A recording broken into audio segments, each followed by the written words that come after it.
Hey guys, how you doing? As everybody in the world knows, there was a mass shooting down in Bondi, and it was interesting seeing the response from the public, especially the guy who is now famous for tackling the guy with the gun. And I think that, yes, it should be celebrated, the courage and things like that, but also I would be really interested in his past. Did he play competitive sport? Was he a rugby player? Possibly did some judo when he was young and things like that.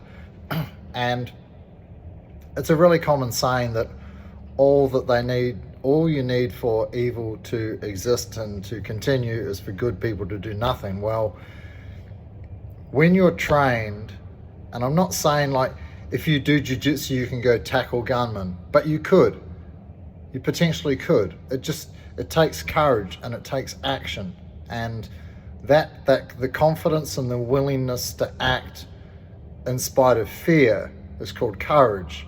And most people can't even muster up the courage to try jiu-jitsu, to try a martial art.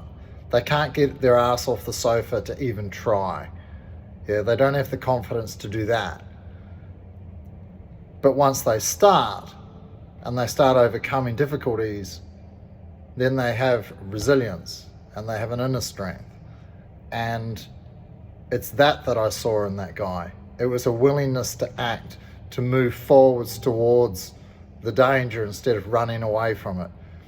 And if you're untrained, and if you haven't trained your brain and your body to deal with fear and to take calculated risks, then you're going to run and you're not going to be the solution. If you train and go through difficult things and learn that acting in the face of danger and building resilience and building courage will allow you to act similarly in times of danger, then it's worth training. It's worth doing it.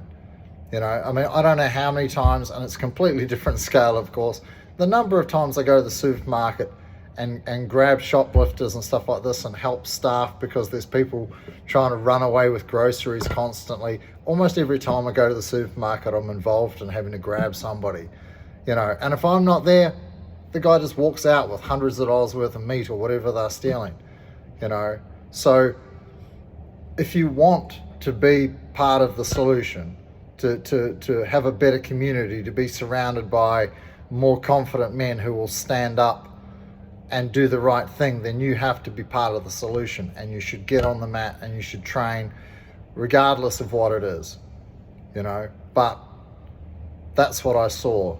I haven't watched a lot of it. I don't like watching all this stuff. There's too many conspiracy theories and bollocks and religion and all that crap. But what I saw is courage and a willingness to act. And it makes me curious about the gentleman's past, because it stays with you. You don't have to train your entire life. Yeah, but I guarantee that guy played rugby, or he probably did some judo when he was young. It sounds like he's a self-employed businessman, so he goes through tough times and he relies on himself and he's resilient, and he has to learn to take risks. Even setting up a business is taking a risk, and that takes courage, and then it takes resilience and fortitude to see that through the difficult times. And of all the craziness in the world, it's good to have people like that, and we need more people like that. So you should become one of those people. Come and jump on the mat, become more confident, so if something happens, you can do something about it.